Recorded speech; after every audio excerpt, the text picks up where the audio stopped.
Uma das cenas mais icônicas da história do cinema ocorre em O Poderoso Chefão, onde o protagonista está no batizado de seu filho e ao mesmo tempo onde sua família e ele estão orando e realizando todo aquele ritual de introdução da criança à sociedade, né?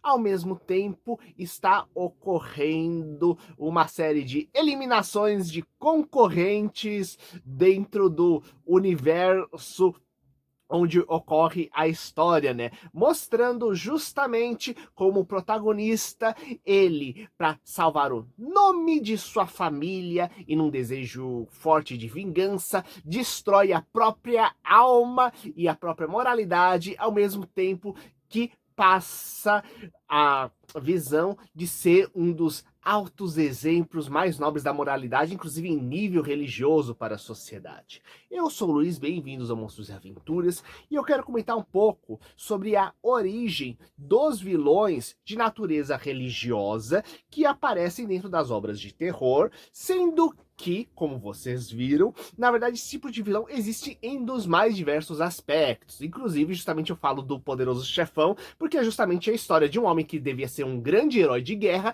e acaba se tornando um grande senhor do crime organizado, justamente por causa de uma série de acontecimentos que ocorrem no filme, né? É aquela coisa, a família acima de tudo, mesmo quando a família é um grupo de criminosos, diga-se de passagem, né?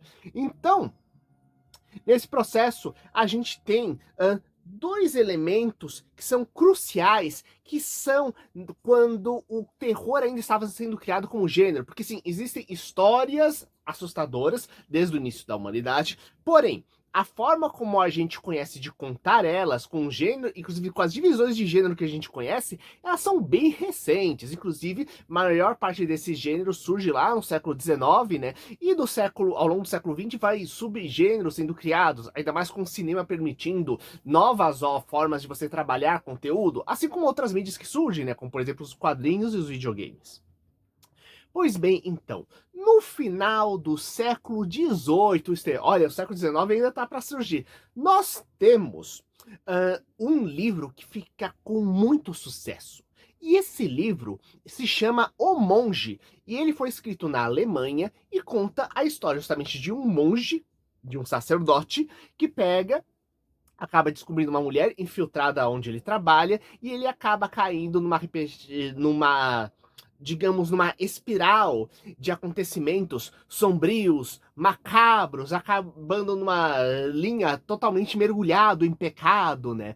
E o que ocorre é que essa obra acaba fazendo muito sucesso, se espalhando pela Europa, e, claro, muitos locais acabam proibindo ela, né? Só que o que ocorre? Ao mesmo tempo, a gente tem os chamados Blue Books, e Penny Dreadfuls e vários outros tipos de obra, inclusive aqui uma pequena coletânea de contos góticos, né, que foram publicados ao longo desse período, um deles inclusive inspirado no material, né? E o que ocorre? A ideia é que muitas vezes versões reduzidas, modificadas, seja da obra em si, seja de um trecho da obra, pegava, quando ela fazia sucesso, ela pegava e acabava ganhando versões de mini contos, que pegavam e eram vendidos por preço baixo para as mais diversas populações, né? Então, uma dessas obras onde ocorreu isso foi justamente com O Monge. Então se tornou inspiração para vários outros personagens. Além disso, existia uma história também que ficou famosa na época, que é a chamada história da noiva raptada. Que, só para dar um panorama geral, temos que lembrar que pós-época renascentista, né, tivemos questão da Igreja Católica com as derivações protestantes, né, e a gente tem várias áreas que eram igrejas que deixaram de ser, por os mais diversos motivos, pelo colapso da região, etc., e anos depois foram comprados por nobres, virando territórios que foram, então, igrejas que foram reconstruídas como castelos, como mansões, etc. Mesmo no Brasil, a gente tem locais que eram igrejas antigas, que foram demolidas, construídas outras coisas no lugar, e vez ou outra aparece ainda uma coisa, um restígio. Então, histórias de fantasmas de padres e freiras ocorrem com frequência nesses tipos de locais. Não necessariamente, inclusive, por ter ou não o fantasma em si. Inclusive, a ideia desse vídeo não é discutir se existe sobrenatural ou não. Longe disso, tem outros canais bem melhores que fazem isso. O que ocorre é que, automaticamente, se você tem um local com uma aparência, com uma história antiga, histórias assustadoras sobre esse passado vão surgir e vão ser criadas pelas pessoas, seja inspiradas em fatos reais, seja só estimulados pela imaginação do local. Então, não faltavam histórias de freiras e padres assombrados dessa época, sendo que teve uma que ficou muito popular e acabou ganhando várias versões em livros, contos, etc. Que é justamente a história da noiva raptada, onde tínhamos uma família nobre que se muda justamente para um castelo, onde tinha periodicamente aparecimento de freiras e fantasmas. Só que todo mundo estava meio ok. Tanto que parece mais uma história meio comédia. E o que ocorre, tem um momento onde a jovem do palácio, né, a principal herdeira, ela acaba se apaixonando por um rapaz, só que a família não tá tão a fim de que eles se fiquem juntos. Então eles combinam de fugir e forjar fazer um casamento secreto. Só que na noite eles combinaram de que ela ficaria toda de branco na frente da casa e ele ia pegar, colocar ela rapidamente no meio da carruagem e assim eles iam fugir. Só que o que acontece? Ele pega, vê uma mulher toda vestida de branco, com um véu, inclusive, no rosto, e diz, ah, ela tá assim pra ninguém reconhecer ela, põe dentro da carruagem e vai. Até ele começa a achar alguma coisa estranha, e quando ele ergue o véu, tem justamente o rosto cadavérico da fantasma da freira querendo beijar ele, né? E assim acaba essa história assustadora, né? Depois ele pega, já com o fantasma, tudo mais. Então, a gente tem, a partir daí, a gente já tem até aquele conceito de onde surge, inclusive, a história das feiras mal-assombradas, etc. E, lembrando que esse conceito de que uma espécie de aspecto extremamente grande de moralidade, como na verdade uma coisa sombria, é muito antigo e no século XIX tem algumas grandes obras que trabalharam muito bem isso. O maior delas, inclusive, é Dr. Jekyll e Mr. Hyde, que na prática é a inspiração para quase todas as histórias de pessoas se transformando em monstros que a gente conhece hoje em dia, ou pelo menos aquelas mais produzidas aqui no Ocidente. Por quê? Em Dr. Jekyll e Mr. Hyde, a gente tem justamente um médico que é o ápice do homem cavalheiro, do homem gentil, do cara pra boa sociedade. Só que o que acontece? Ele é desse jeito porque ele criou uma fórmula para tirar todo o mal dele, deixar só o melhor da personalidade. Porém, ele não tira esse mal. Esse mal, na verdade, a fórmula só consegue separar ele. Então, ele alterna entre ser um dos seres mais elegantes e bondosos para a sociedade, pelo menos aparentemente, ao mesmo tempo que ele alterna entre a personalidade do Sr. Hyde, inclusive Hyde de oculto, que o que ocorre de esconder, que o que acontece faz as maiores barbaridades e é extremamente vulgar e grotesco quando ele pega e aparece. E quanto mais tempo passa, mais o Sr. Hyde começa a ficar em controle cada vez maior do corpo dele. Do protagonista. E então, essa história é clássica. E como vocês viram, né, a ideia de um ápice da moralidade cobrindo um mal terrível, inclusive em parte gerado por ele, porque a ânsia tanto dele pegar e ser bom acabou gerando justamente, esse fanatismo por ser bom acabou gerando justamente um lado sombrio. E um lado sombrio que você vê que ele tenta só esconder ao longo da história e não realmente eliminar de alguma forma, sabe? Então era muito mais como ele, um desejo menos de você eliminar o mal dele e muito mais de como cobrir perante a sociedade o lado sombrio dele. Tanto que gerou várias tretas na época, especialmente depois da peça de teatro, né? Já de que isso acaba gerando uma alta crítica social de quanto o pessoal da alta sociedade poderia, na verdade, estar disfarçando os hábitos horríveis. E que realmente disfarçava, tanto que o nosso querido Machado de Assis faz altas discussões sobre isso nos livros dele. Inclusive, falando em padres problemáticos, temos que lembrar ainda por cima a obra portuguesa do Crime do Padre Amaro, que fala justamente sobre um padre que quer pegar e encobrir justamente o relacionamento que ele pega e tem com uma garota, né? Fingindo ser o ápice da moralidade perante os outros, mas tendo os próprios pecados dele, sabe? Então, a partir daí, a gente tem várias histórias sendo criadas e desenvolvidas a partir daí. Sendo que, ao longo do século XX, nós tivemos várias histórias, né? Alguns dos sacerdotes do bem, outros do mal, né? E temos que lembrar uma coisa importante, é que no século XXI nós tivemos alguns elementos que acentuaram, estimularam as pessoas a trabalharem com a questão religiosa. Porque o que ocorre? Nós tivemos 3 eventos muito importantes no mundo real sobre o século XX que estimularam a imaginação das pessoas de diversas formas. Em primeiro lugar, começo do século XXI, 21 nosso, né, 2000 e pouco, nós tivemos a revelação do Evangelho de Judas, que, lembrando, existem vários evangelhos que foram escritos, vários textos lá no início do cristianismo, e uma parcela deles que foi escolhida para fazer a Bíblia, mas várias igrejas que existiam na época usavam textos próprios, não especificamente aqueles que iam originar a Bíblia, e passaram a ser perseguidos depois pelo governo romano, quando Roma instituiu o catolicismo como religião oficial, só que é aquela coisa, todo mundo que não fizesse aquela versão do catolicismo era perseguida. Então, os livros que não eram aqueles que foram escolhidos para ser a Bíblia, todo mundo era perseguido. E tem vários textos daquela época que acabaram ficando perdidos, e entre eles um que foi revelado no início era o Evangelho de Judas, que inclusive falava uma versão diferente. E sim, é o Judas Iscariotes, aquele que traiu Jesus. E era uma história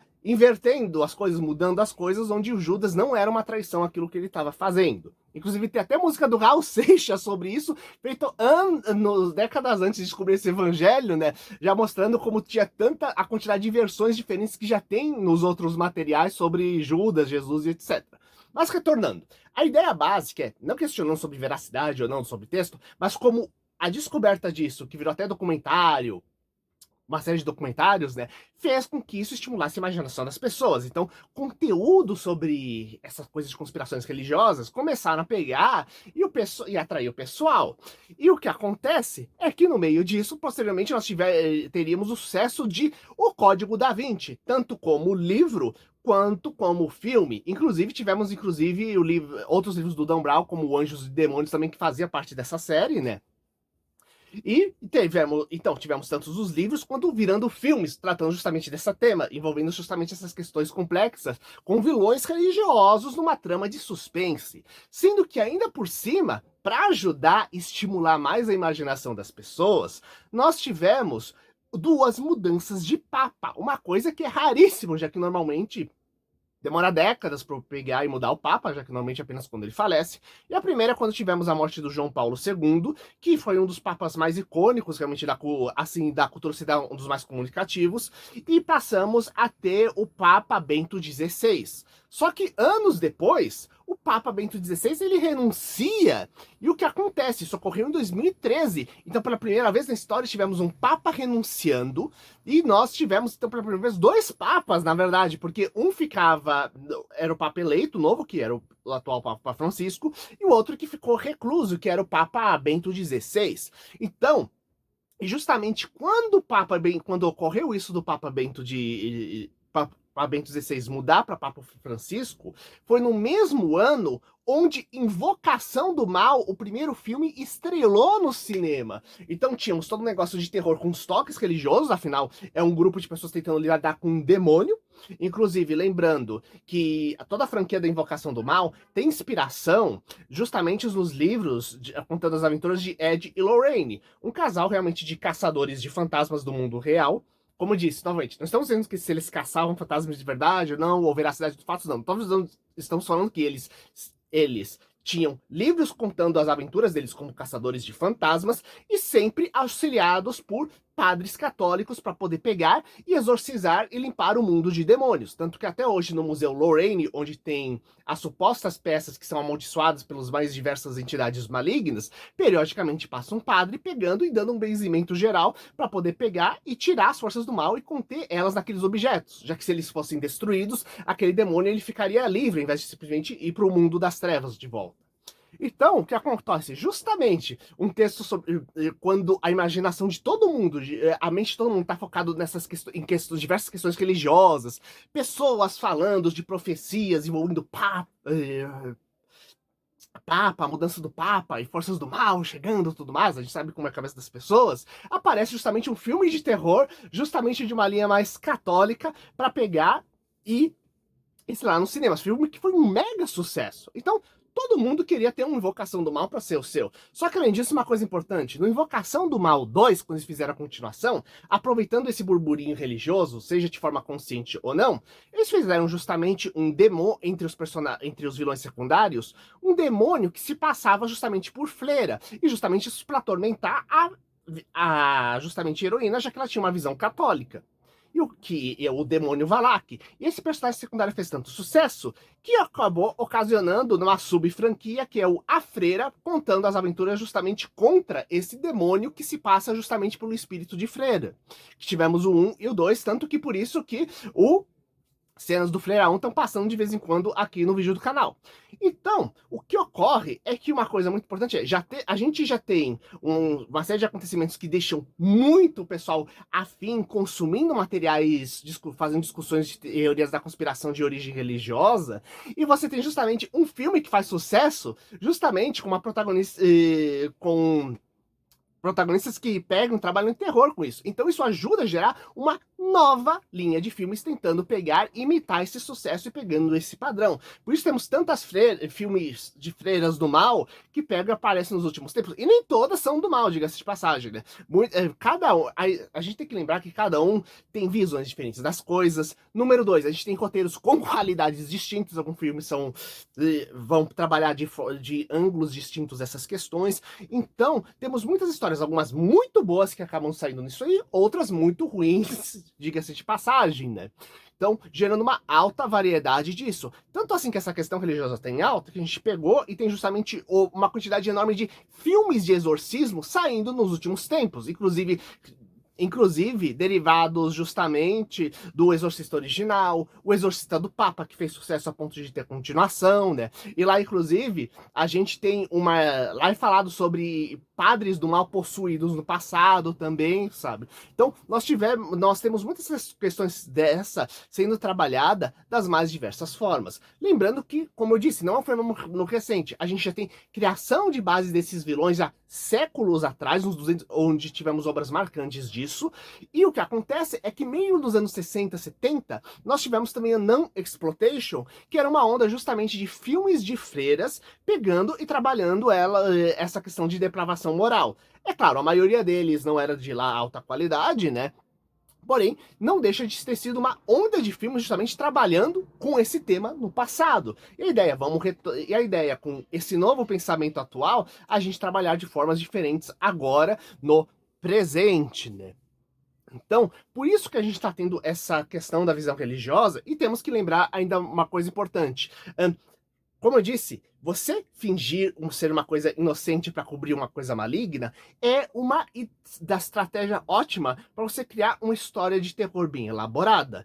Tanto que a gente tem que lembrar, por exemplo, que alguma das franquias das histórias mais interessantes de terror, por exemplo, do cinema, são justamente, por exemplo, de crianças malignas, como o clássico A Cidade dos Amaldiçoados, onde temos uma cidade inteira de crianças que nasceram meio do nada e que tem alguma entidade sombria por trás delas, por exemplo, sabe? Ou mesmo a franquia A Profecia, no qual temos uma criança do mal, lembrando que mesmo o conceito de criança do mal que seja um anticristo, ele na verdade tem séculos de idade, e um dos mais clássicos dele é justamente a origem do mago Merlin. Pois é, uma das histórias dele, lembrando que muito daquilo que a gente conhece do Rei Arthur são versões lá do século XVI, XVII, XVIII, então, uma das versões dele, justamente de uns 300, 400 anos atrás, e que é muito utilizado em diversas obras, é que o mago Merlin seria o filho justamente de uma mulher extremamente santa que foi enganada pelo demônio. Então, que a ideia básica é, se ele conseguir corromper uma mulher extremamente santa e pura e conseguir fertilizar ela, a criança, além de ter os poderes demoníacos, como é o fruto de uma alto grau de corrupção, seria assim o anticristo e assim ele poderia dominar a Terra. Só que como ela pega e se arrepende do que aconteceu, ela acaba entrando num convento, vira freira, acaba dando à luz, e o Merlin, como além do lado sombrio ele tem agora todo o lado bento sagrado em cima dele, ao invés dele ser justamente um emissário das trevas, ele tem o poder da luz e das trevas dentro dele, permitindo assim que ele se torne um dos maiores magos do planeta. Então, inclusive, se alguém quiser, tem o filme Merlin e os Dragões, que pega e ajuda a trabalhar um pouquinho mais esse tema, apesar que várias histórias interessantes do Rei Arthur acabam pegando, em filmes, trabalham disso de forma maior ou menor, diga-se de passagem, sabe? Então, e no meio disso tudo, eu quero saber de vocês, quais filmes interessantes envolvendo temática religiosa, seja luta contra o mal, seja falsos religiosos que são malignos, que pegam E vocês gostaram de assistir nos últimos tempos? Coloque nos comentários, compartilhe com seus amigos e até os próximos vídeos. Falou!